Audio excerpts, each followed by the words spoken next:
Hi everyone, welcome back to my video podcast. Today, unsurprisingly, we're going to be doing yet another book review.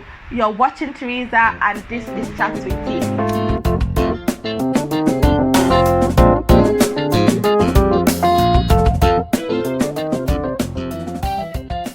Today, our book was recommended by my friend Ufonido, so shout out to Ufonido. But I got this book from my sister who got this book from Port Harcourt Book Club because it was their book of the month sometime last year. So today the book that we're going to be reviewing is She Called Me Woman. This book is a compilation of 23 real life stories, like actual interview type stories from Nigerian square women, and it was edited by Azeenarh, Chitra and Rafeeat. So they put it together and gave us this wonderful story. Let's just jump right into the book. So She Called Me Woman is a compilation of 25 real stories from real women, Nigerian square women. We rarely hear stories that relate and are highlighting queer women. So this book did that.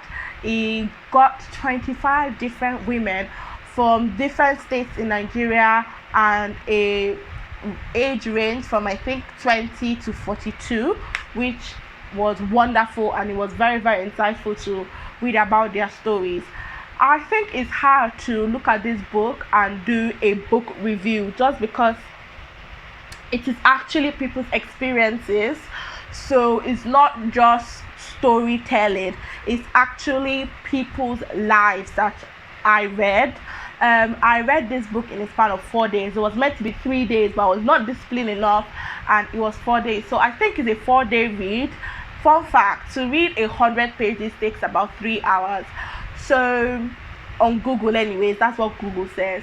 So if you're going to read 100 pages in 3 hours and you read 100 pages per day, this book is 357 pages. You can definitely clear it in 3 days if you look at it with that mentality. And that's kind of how I'm looking at it this current time period. I'm like, I definitely have to hit 100 pages mark. Of the 25 stories, I had 3 favorites, and I'm not saying that their stories were better than other people's stories. I just loved them more. They tugged at my heart more. The first one is in no order. I don't have an overall favorite out of these 3. The first one is My Sexuality Is Just the Icing on the Cake. The second one is If You Want Lesbian, Go to Room 24. And the third one is What Is Happiness. I really liked the stories. They were funny, they were sad, they were interesting. They were everything that I like in a fictional story, but they were non-fiction.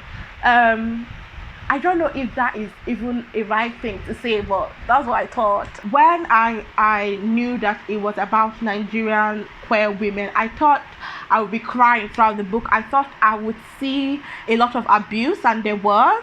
I thought I would see everything that was negative. But reading the book, even when they talked about their negative experiences, they talked about them as experiences, not as something that makes them victims per se.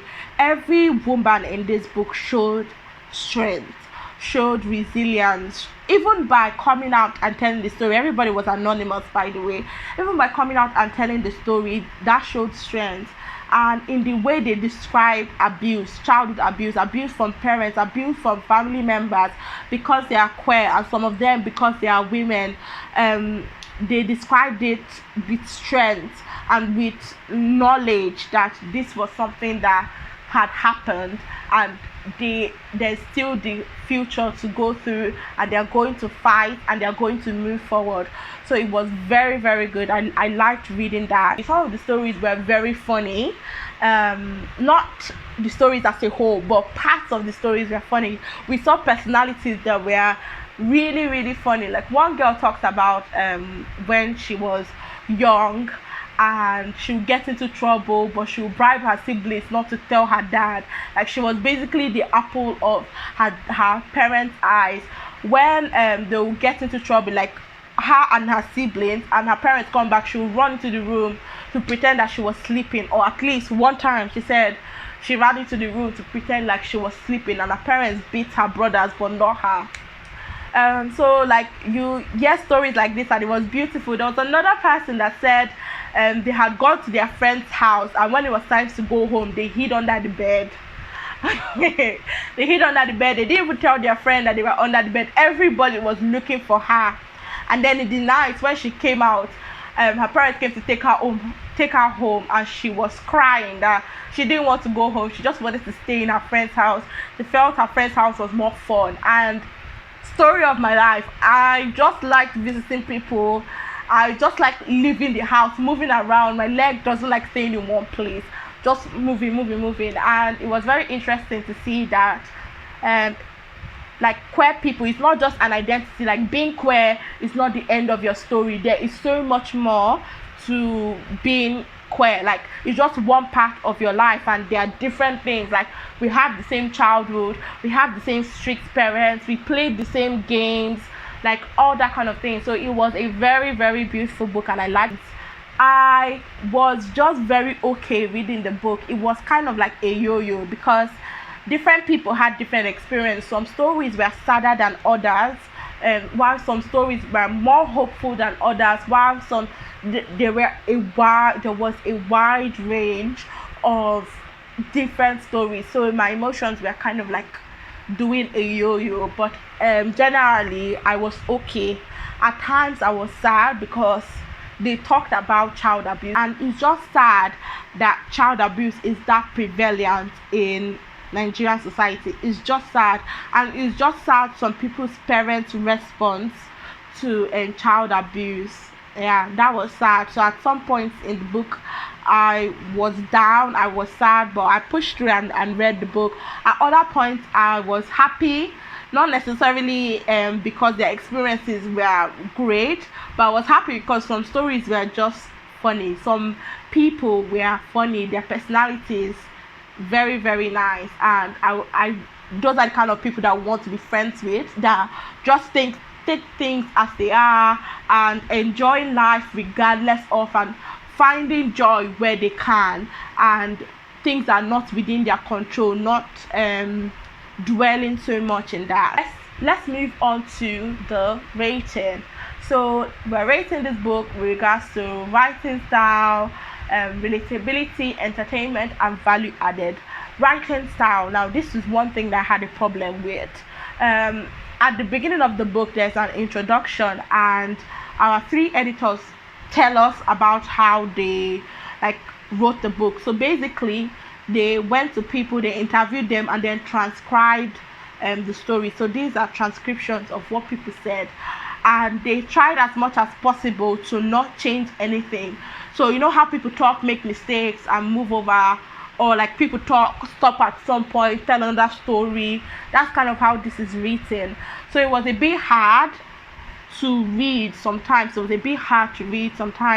And then some people's voices in my head, like I attribute people's personalities when I read, like maybe the first 2 pages of a particular story. I'm like, okay, this is their personality. They are sober, or they are excited, or they talk like this, they talk like that. So my brain kind of adapts and starts reading the person's story in the person's voice, or what I perceive to be the person's voice.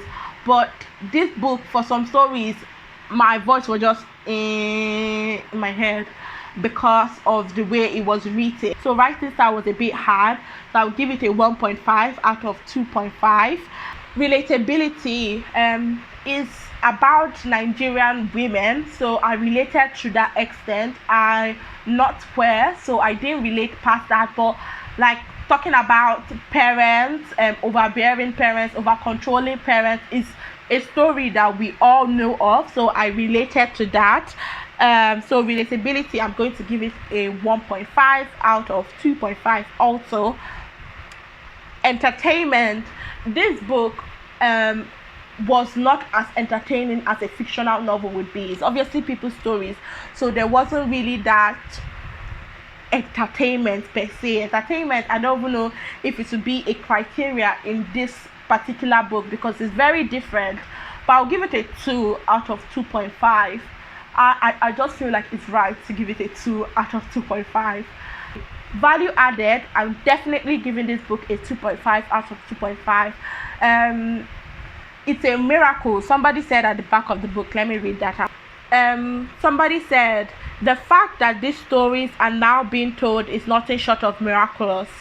Yeah, so we don't really hear people's or Nigerian women's queer stories. We don't hear it. So this is a new thing to read about people, not in a fictional way, but real people, real stories, real events, real things that happen. So like this book definitely added a lot of value because it showed insight. It showed insight to what it was like being a Nigerian queer woman. Definitely it did that. So for value added, definitely a 2.5.